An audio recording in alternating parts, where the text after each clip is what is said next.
Hey, how's it going, everybody? It is, what time is it? It is 7:07. Dead serious. I've been up since like 3, and I meant to get this out yesterday, but I had to work yesterday, so y'all know how that is, man. By the time I'm done, I don't feel like doing all this.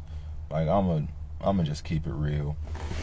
Just keep it all the way real. By the time I'm done with work and breaking my back on cars and breathing in chemicals all day, I really don't want to be bothered with reading anything. I just want to eat something, lay down, maybe listen to some word or something like that, and probably just hang out and chill. But right now, before I actually get there, I want to make sure I do this for everybody because I had quite a few messages on when the next one was happening. And I ended on chapter 16. And so I intend to read 17 to 36. But if I discover a place to stop sooner, I probably will. I don't really intend to read further than 36. But if I have to stop sooner, I probably will. So we can talk about something that we discussed in the last video, which was how all of the watchers, which a lot of people call them, different names, the watchers and the Nephilim, they've all went by different names. Some of the most famous names are Anunnaki. Some of the other famous names are, what do we call it? Aliens. Like, that's a real famous name, is aliens. And before we even get to that part, I just want to make sure that a lot of what we think are aliens are really not. A lot of what we, believe are ancient gods and things like that. I mean, yeah, you can call them gods because even Enoch calls them gods. Even the Bible will call other fallen angels and demons gods. The Bible even calls Satan a god.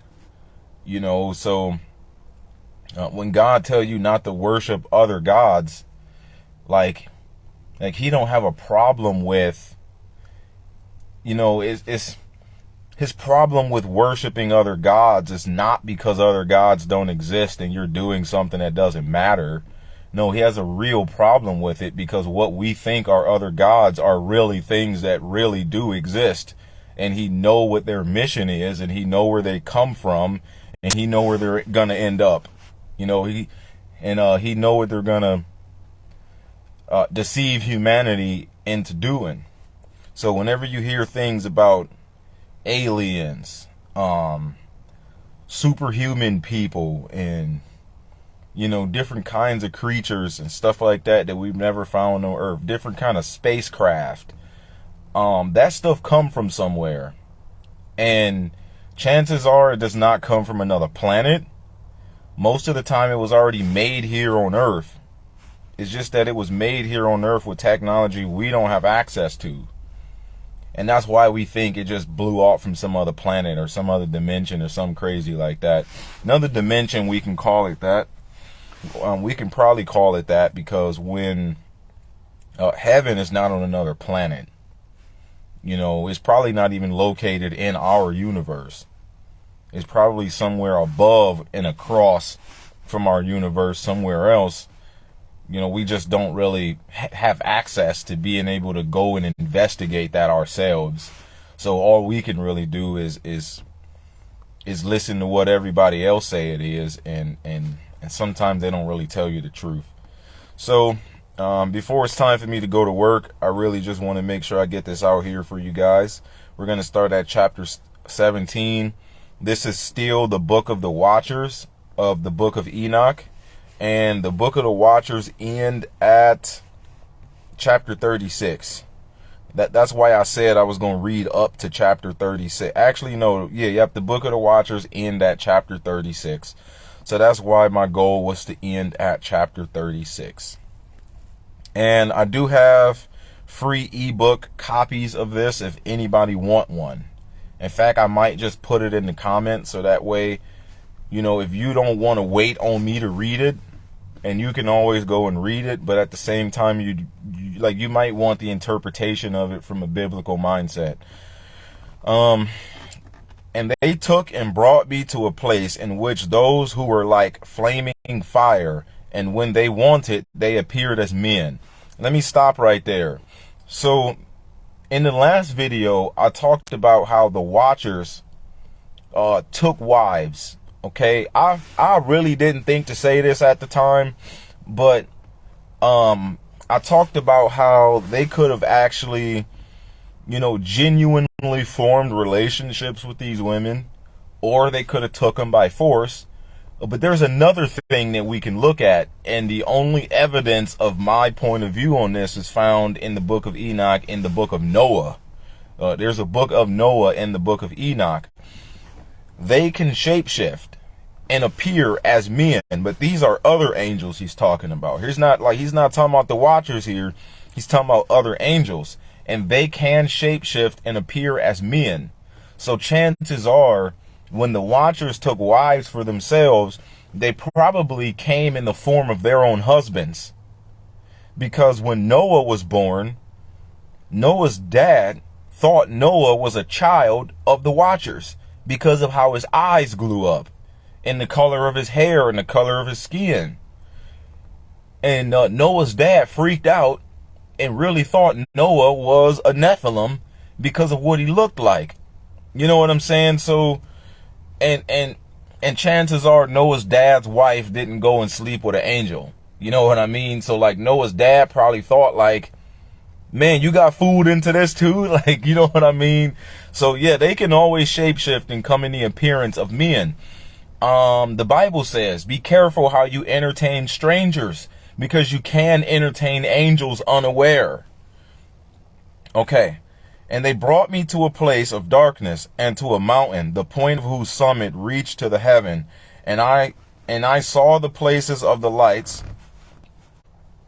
and the treasuries of the stars and of the thunder, and in the uttermost depths, where there were a fiery bow and arrows and their quiver, and a fiery sword and all the lightnings. So he's telling you where the lightning comes from. It comes from somewhere. The rain comes from somewhere. The wind comes from somewhere. In fact, there are angels who are in charge of making the sun go around. Like, dead serious. And they took me to the living waters, and to the fire of the west, which receives every going down of the sun. And I came to a Okay, let's look at that again. And they took me to the living waters, and to the fire of the west, which receives every going down of the sun. And I came to a river of fire, in which the fire flows like water and discharges itself into the great sea towards the west. And I saw the great rivers, and came to the great river, and to the great darkness, and went to the place where no flesh walks. He's talking about here on earth, where no flesh is allowed to be, where no human beings are allowed to go. As you can see, there's places on earth where if we tried to go, our government would actually prosecute us for going there. You know, such as one of our famous places we talk about a lot, due to what we know in Enoch. Starts with an A. It's a huge continent. It's AKA the edge of the earth, but some people might call it the southernmost continent. But all depend on what you think about the earth. It could actually be the complete edge of the earth, or it can just be a little spot at the bottom somewhere. So you can put that together in your own mind. I'm not telling people the earth is flat. Neither am I saying it's round. I technically don't care, because it means nothing to me. Okay? I saw the mountains of the darkness of winter, and the place where all the waters of the deep flow. I saw the mouths of the rivers of the earth, and the mouth of the deep. I saw the treasuries of all the winds. I saw how he had furnished with them the whole creation, and the firm foundations of the earth. And I saw the cornerstone of the earth. I saw the four winds which bear the earth, and the firmament of the heaven. And I saw how the winds stretch out the vaults of the heaven. I saw how the winds stretch out the vaults of the heaven and have their station between the heaven and earth. He's telling you where the wind come from. He's telling you, I see where wind is coming from. Ain't that crazy? When an angel can take you somewhere and show you all the secrets of nature and all the secrets of earth that even scientists won't tell you. And the reason they won't tell you is because it will destroy their narrative.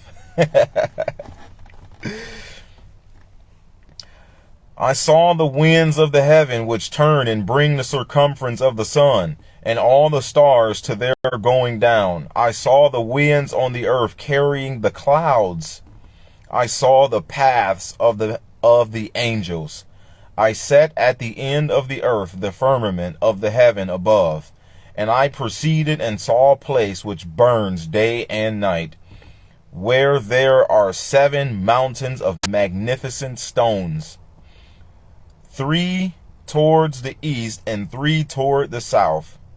And as for those toward the east, one was of colored stone, and one of pearl, and one of jacinth, and those toward the south of red stone. But in the middle one reached to the heaven like the throne of God,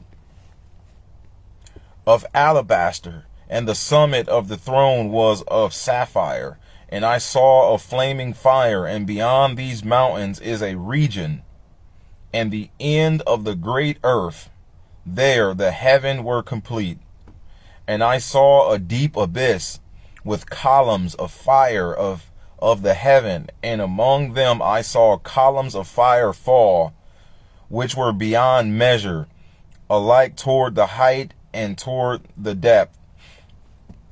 And beyond that abyss I saw a place which had no firmament of the heaven above, and no firmly founded earth beneath it, and there was no water upon it, and no birds, but it was a waste and horrible place. I saw there 7 stars like great burning mountains, and to me, when I inquired regarding them, the messenger said, this place is the end of the heaven and earth. This has become a prison for the stars and the host of heaven. The stars, it's become a prison of stars. What are the stars?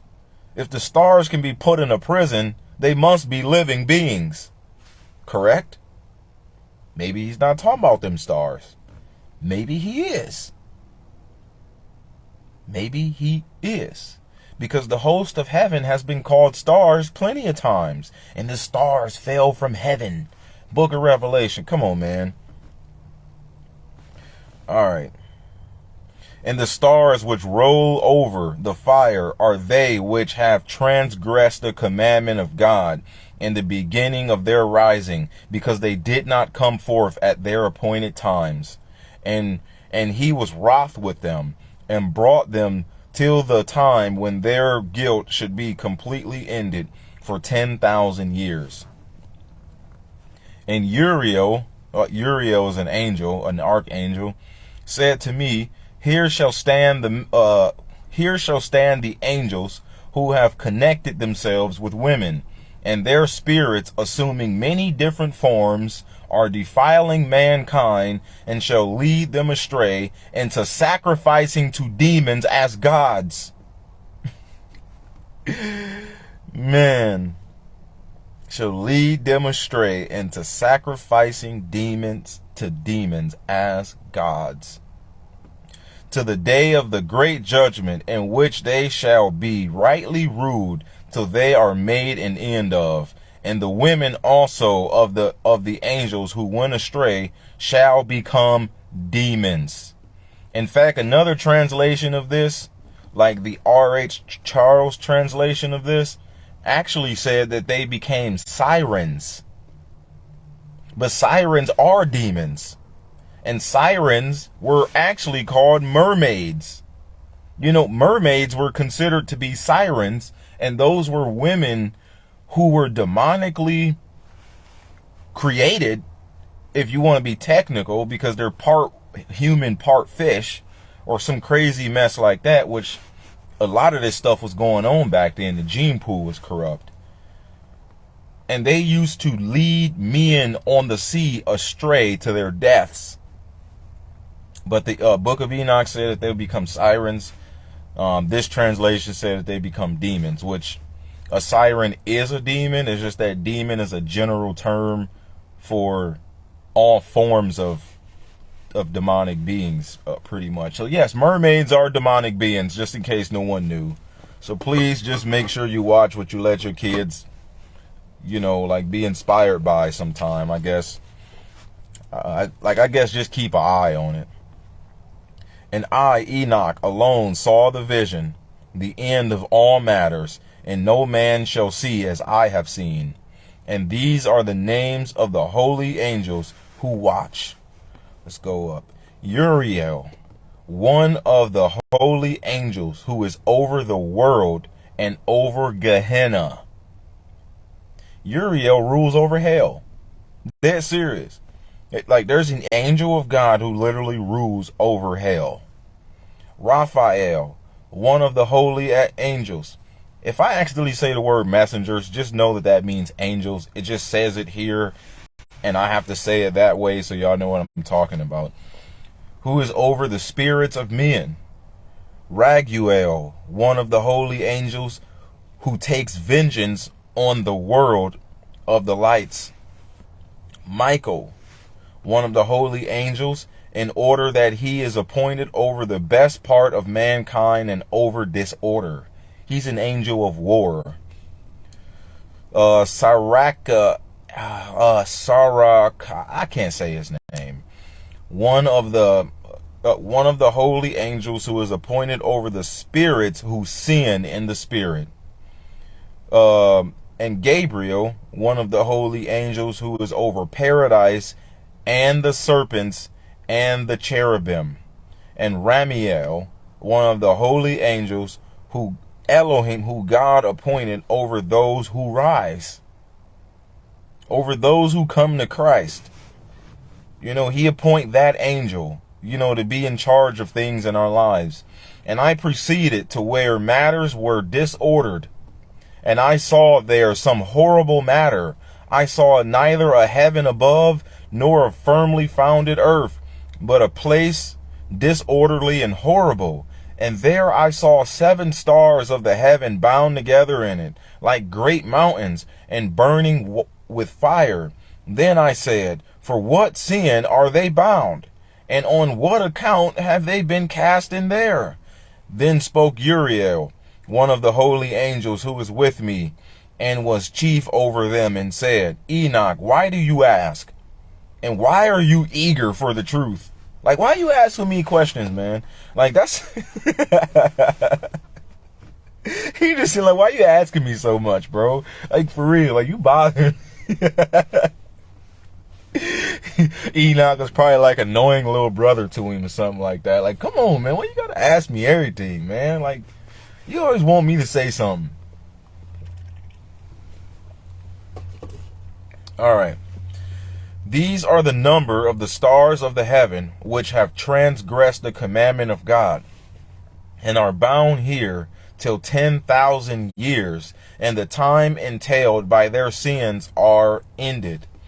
And from there I went to another place, which was still more horrible than the former. And I saw a horrible matter, a great fire that which burnt and blazed, and the place was divided as far as the abyss, being full of great descending columns of fire. Neither its extent or magnitude could I see, nor could I guess.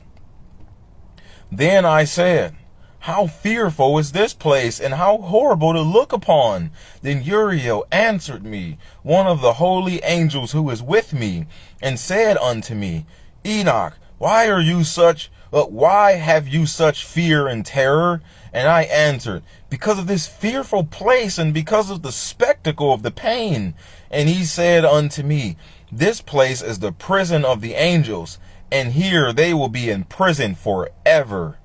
So Enoch is looking at this place like, this is really bad. The angel's like, bad?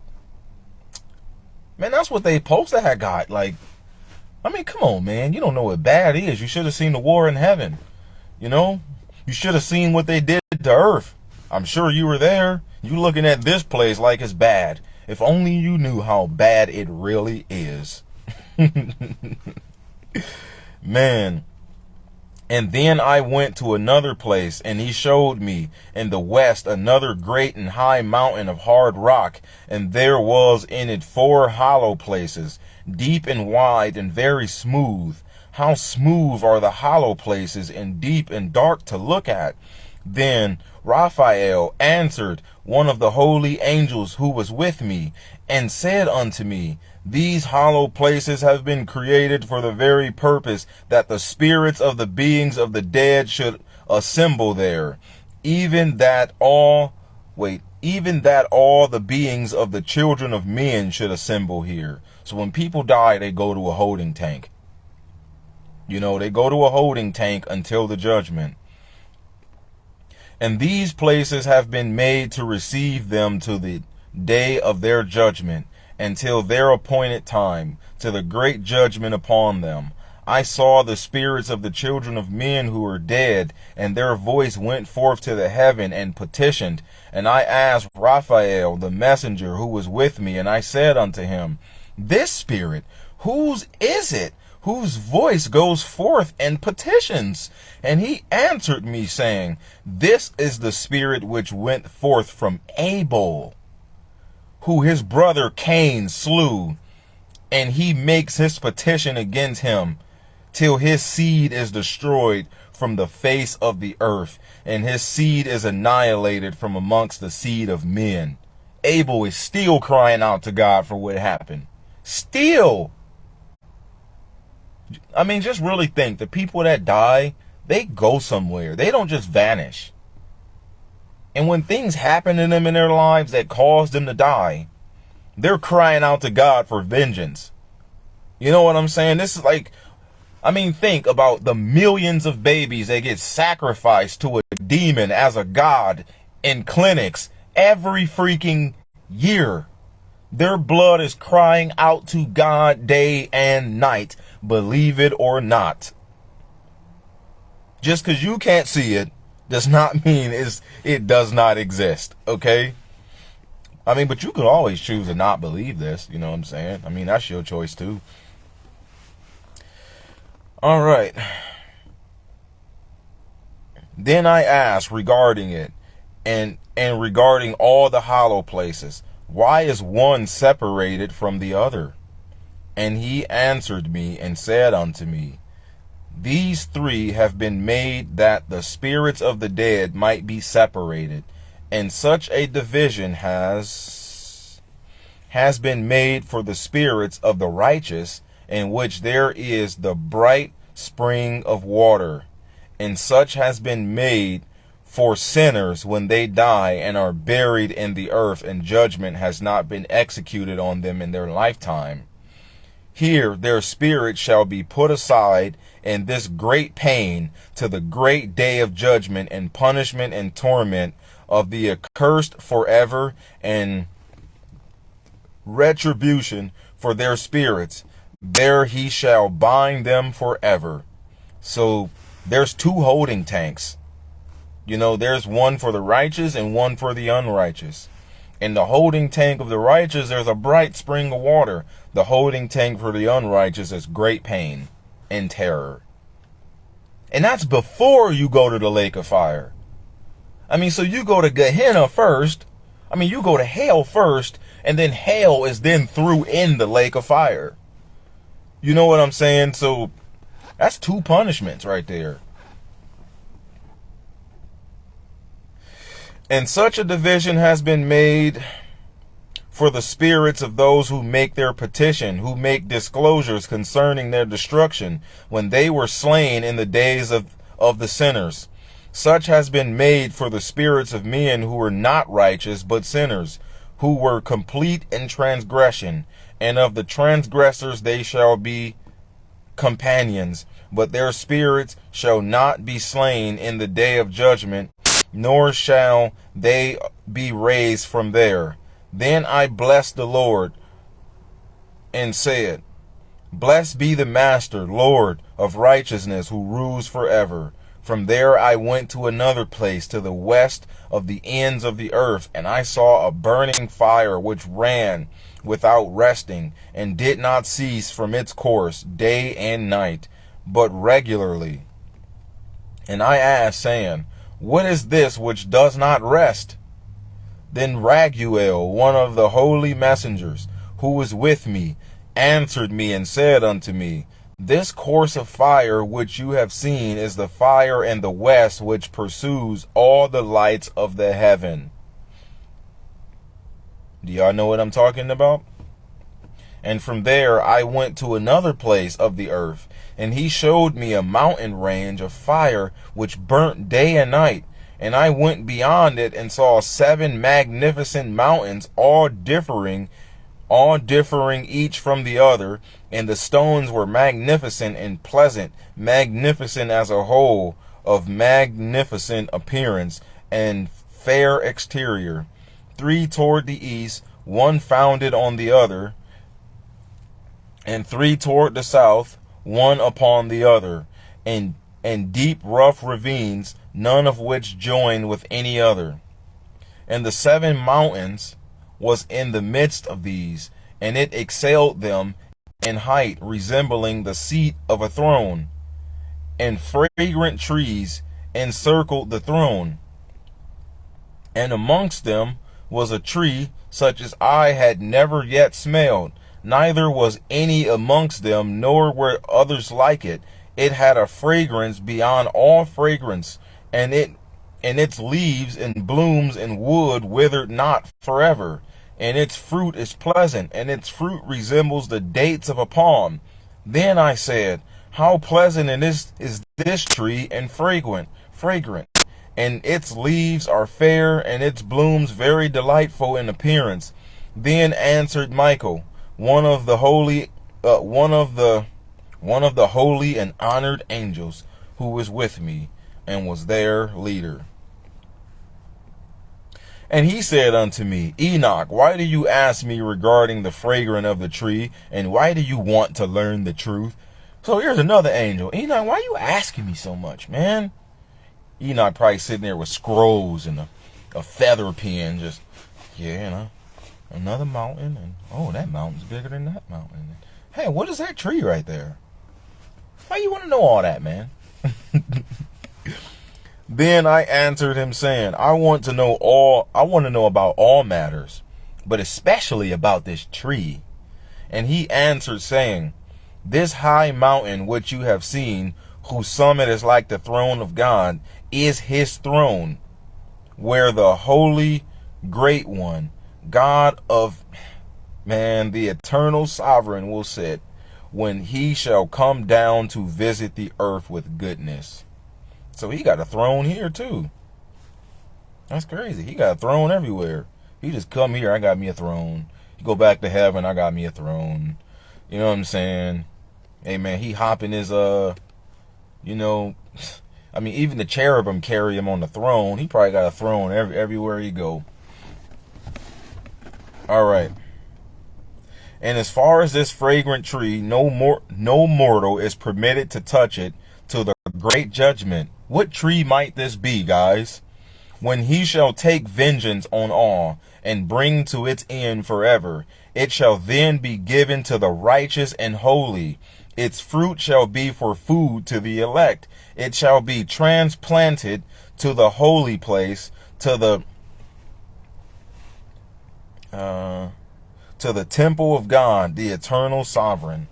Then they shall rejoice with joy and be glad, and into the holy place they shall enter, and its fragrance shall be in their bones, and they shall live a long life on earth, such as your fathers lived, and in their days shall no sorrow or plague or torment or calamity touch them. Then I bless the Lord God, the eternal sovereign, who has prepared such matters for the righteous, and has created them and promised to give to them. You want to know what tree that was Enoch was so eager to learn about? The same tree that was in the Garden of Eden that God kicked Adam and Eve out because of. Wait, there was 2 trees in the Garden of Eden. There was more than one tree. There was one tree they wasn't supposed to touch, and there was another tree that they would have had a chance to touch had they not touched the first tree. There was a tree of knowledge of good and evil and a tree of life. He kicked them out from being able to eat from the tree of life because they had already ingested the nature that they were not supposed to. So if they had ate from the tree of life, now becoming sinners, they would have lived forever in sin. That's the real reason why God kicked them out of the garden, because he did not want them eating the holy fruit that would have caused them to live forever in the state that they were in. And there would have been nothing he would have done about it if that's what they would have done. And so he said, hey, my laws are my laws. You eat from the tree of life, you live forever. But because I don't want that kind living forever, I have to kick them out of the garden. And he said, this kind shall never enter my presence again. But what was this kind? What was this kind? We might talk about that another time. Chapter 26. Man, I haven't been keeping up with the chapters. I just been reading. And I went from there to the middle of the earth, and I saw a blessed place in which there were trees with branches abiding and blooming. And there I saw a holy mountain, and underneath the mountain to the east there was a stream, and it flowed toward the south. And I saw toward the east another mountain higher than this, and between them a deep and narrow ravine, wherein also ran a stream underneath the mountain. And to the west of there was another mountain, lower than the former, and of small height, and a ravine deep and dry between them. And another deep and dry ravine was at the extremities of the 3 mountains. And all the ravines were deep and narrow, of hard rock, and trees were not planted upon them. And I marveled at the rocks, and I marveled at the ravine. Truly I marveled very much. Then I said, for what object is this blessed land, which is entirely filled with the trees, and this accursed valley between? Then Uriel, one of the holy angels who was with me, answered and said, this accursed valley is for those who are accursed forever. Here shall all the accursed be gathered together, who utter with their lips against God indecent words, and of his esteem speak harshness. Here shall they be gathered together, and here shall be their place of judgment in the last days. There shall be upon them the spectacle of righteous judgment in the presence of the righteous forever.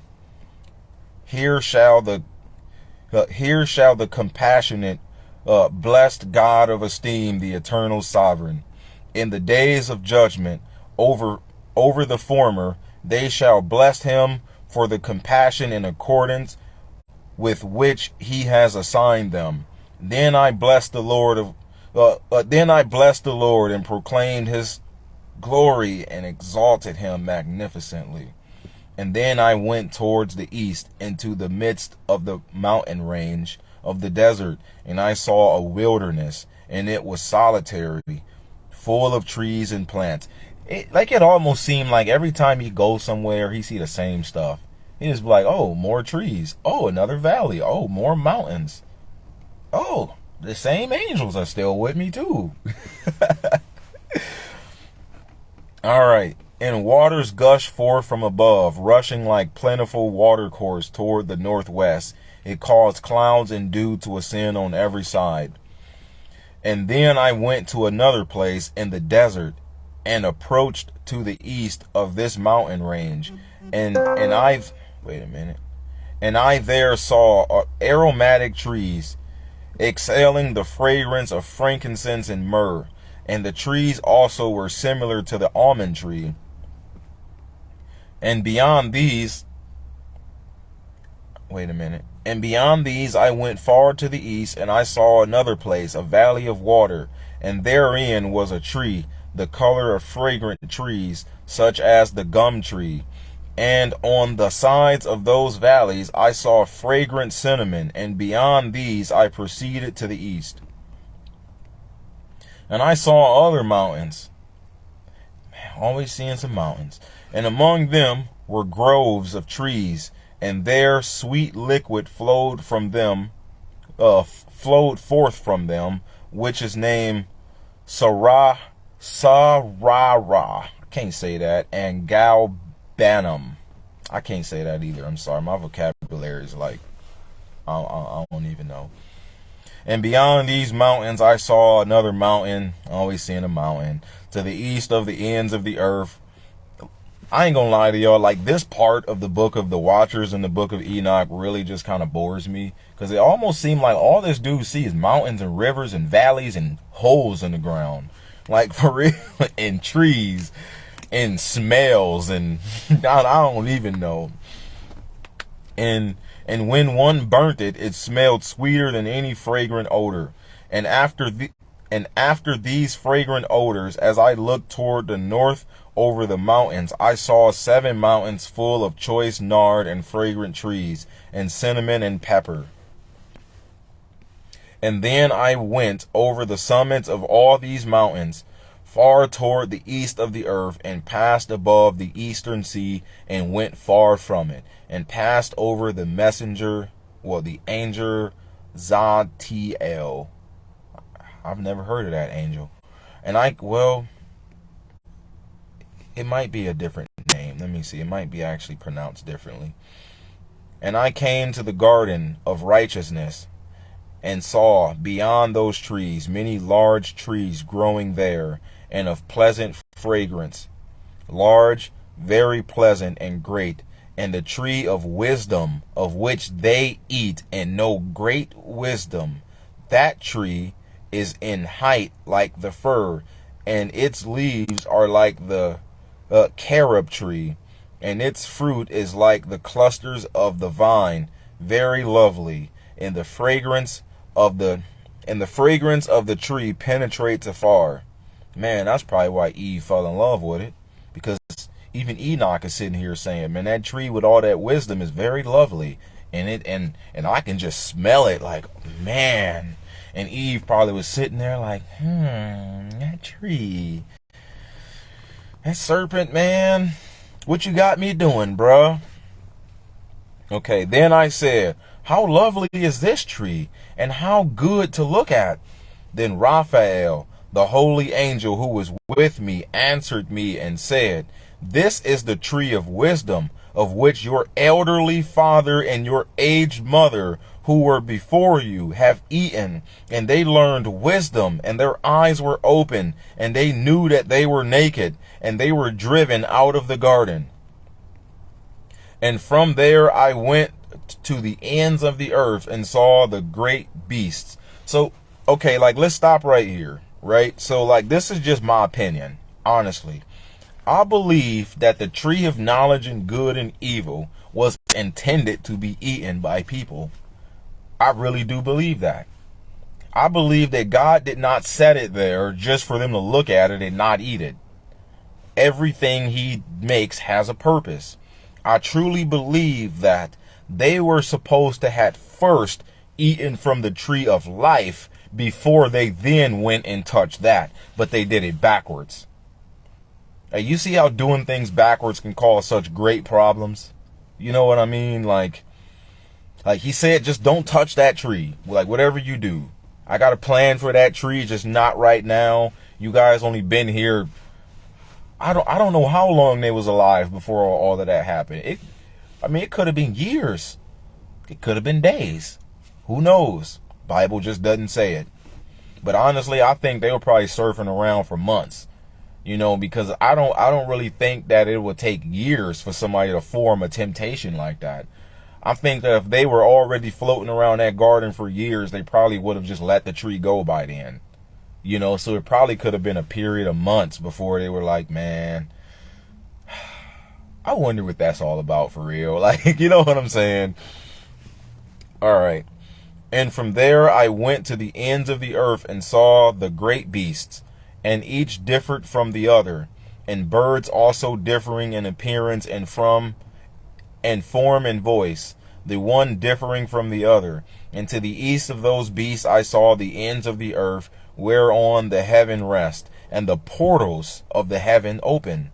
And I saw how the stars of the heaven come forth, and I counted the portals out of which they proceeded, and wrote down all their outlets of each individual star by itself, according to their number and their names, their courses and their positions and their times and their months, as Uriel, the holy messenger who was with me, showed me. He showed me all matters to me. Well, he showed all matters to me and wrote them down for me. Also their names he wrote for me, and their laws and their beginnings. And from there I went toward the north to the ends of the earth, and there I saw a great and magnificent object at the ends of the whole earth. And here, God of hosts, I saw 3 portals of the heaven open in the heaven. Through each of them proceeded north winds. When they blow, there is cold, hail, frost, snow, dew, and rain. So there is a particular portal that opens up in heaven, that when that portal is open, that's where you get cold, hail, frost, snow, dew, and rain. Like, these are the laws of nature here and how they apply to heaven. You know? And out of one portal, they blew for the good. But when they blew through the other 2 portals, it is with violence and affliction on the earth. And they blew with violence, hurricanes and whatnot. And from there I went toward the west to the ends of the earth, and saw there 3 portals of the heaven open, such as I had seen in the east, the same number of portals and the same number of outlets. Chapter 36, this is it. And from there I went to the south to the ends of the earth, and saw there 3 open portals of the heaven, and then there come dew, rain, and wind. And from there I went to the east to the ends of the heaven, and saw were 3 eastern portals of the heaven open, and small portals above them. Through each of these small portals pass the stars of the heaven, and run their course to the west on the path which is shown to them. And as often as I saw, I blessed always the Lord of glory, and I continue to bless the Lord of glory, who has wrought great and magnificent wonders, to show the greatness of his work to the messengers and to the spirits and to men, that they might praise his work and all his creation, that they might see the work of his might, and praise the great work of his hands, and bless him forever. So that was the Book of Watchers from the Book of Enoch, up to chapter 36. And the next book is the Book of Parables, which might be a little bit hard to understand. I promise you that book is hard to understand for me. I had to read it over and over and over and over and over and over again. So, and that one might take a little bit of work. Honestly, I might actually make the Book of Parables a whole different thing, and I might actually skip down to where chapter 60 is in the Book of Noah, because the Book of Noah is actually a very important topic that applies to the Book of Watchers. It's not that the Book of Parables don't. The Book of Parables talk about all of them great wonders that I really just talked about, but it actually get deeper into it. You know what I mean? So before we move on to a lot of the great wonders, I need to actually skip to some more history. The Book of Noah give you more history. And so I actually want to skip down to chapter 60 the next time I make a video. And then after chapter 60, I'm going to go all the way back to 37. Because most of these biblical books that you read, you can't read like a like a storybook, like something in chronological order, like the book of Revelation. You can't read that in chronological order. In fact, the Bible, you can't even actually get the hint in chronological order, even though it looks like a chronological order book, but it's actually a zigzag, I mean, you really got to zigzag your way through it in order to get the understandings that you need to be able to put together one on top of the other. So skipping chapter 37 through chapter 59 is probably going to be the best thing for us, because we need to have a little bit more of a history lesson on stuff before we start talking about all the great wonders of the heaven. Because if you really don't have enough of your history and you start talking about great wonders of the heaven, that'll bore you. Because if the history won't, okay, so like the history is what will get you to understand this a little bit more. And in order to be able to understand the great wonders, you need to first do what? Let the world go. You need to first do what? Have more of an outlook on what this is all about. So that way, like when you're interpreting all of these great riches that he have available, you understand why it's important to obtain those things. You understand why it's important to walk in righteousness, why it's important to have a relationship with Christ, why all of this is important. And there are really, really great wonders that he have available for us. It's just that we're not able to fathom what that stuff looks like. So it really doesn't seem useful to us to actually sit around and trying to consider it, unless you already know, you already know the real, the real nature of the world we're living in right now. And that book of Noah would give you more history on the real nature of the world that we're living in right now. So I want to thank everybody for tuning in. I apologize I did this on surprise. A lot of these will have to be a surprise because my lifestyle is not set up right now to where I can like schedule all of this out because of my job and things and the work I have to do every day. I haven't been to work in like 3 months, so I got a lot to catch up on. And then in between me being off work, I started doing a lot more of this, and I'm trying to keep this going. So if I have to fall off on anything, it might be with work, because I really enjoy doing this, like so much. So maybe one of these weeks I might take the whole week off and we'll just go through the whole freaking book. Like the whole book. We might even go to another book. The Book of Jubilees is one I got for y'all too. That'll blow y'all mind just like this one would. I promise you it would. In fact, after this, we will go to the Book of Jubilees, because that's like Genesis part 2. It's like the other story of Genesis, pretty much. It's like when you read Genesis, it seems to be missing stuff. Like it really do. But God, he puts things in his word on purpose. And the Book of Jubilees was actually written as an extra biblical text. And if you want a greater understanding, he revealed those things to you. It's why when I first got saved, I told God, I want nothing but everything that's true. I don't care about nothing but what's true. I just want to live by what's true. I did fantasy world for so long. I chased the world for so long. I chased the things of this world for so long. I had so many big dreams that really just didn't matter. You know what I'm saying? And I'm like, all I want to know is what's true. And I want to know all of it. Like literally all of it. Even the truth about me. That hurt. Dead serious. The truth about you hurt so bad. You be like, I'm like that? Yes, you're like that. Couldn't be. Like, yeah. Yes, it is. Now just watch. I'ma show you. You like, dang. How you walking away with your head down like God just doesn't love me anymore. He's like, hold on, man. I ain't say all that. I just told you the truth about you so you can go fix it. So that way we can, we can get on with the show. Ain't got nothing to do with, not liking you. In fact, if I ain't like you, I wouldn't have told you. You know what I'm saying? I just went through that yesterday, man. I was sitting there at 4 o'clock in the morning wide awake. And something just hit me, and it was like, you need to go and reread something in the scriptures. I'm like, what is it? You need to go read the fruit of the Spirit again. I'm like, oh Lord, what is this? I started reading it, and I seen a word that stood out to me, and it was called temperance. I'm like, well, don't that mean self-control? He's like, yeah.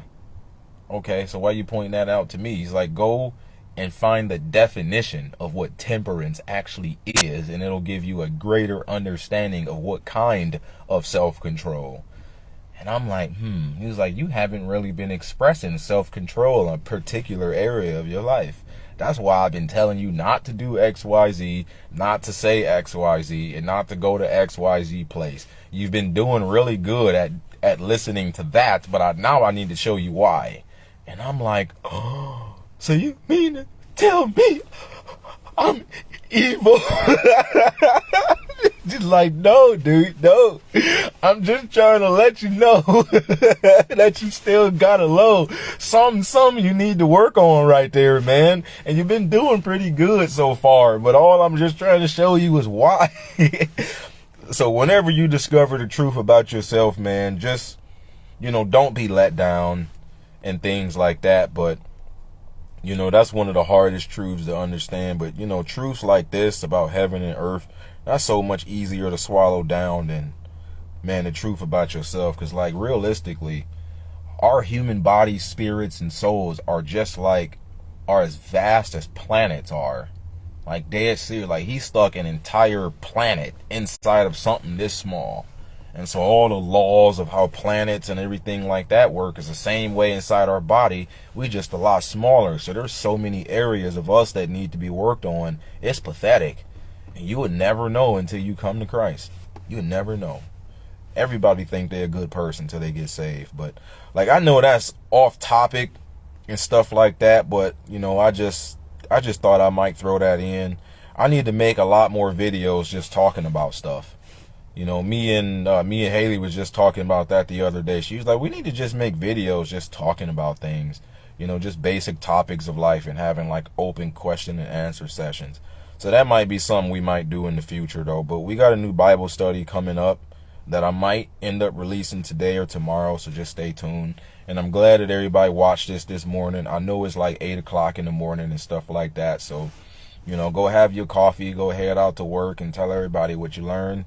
In Jesus' name, amen.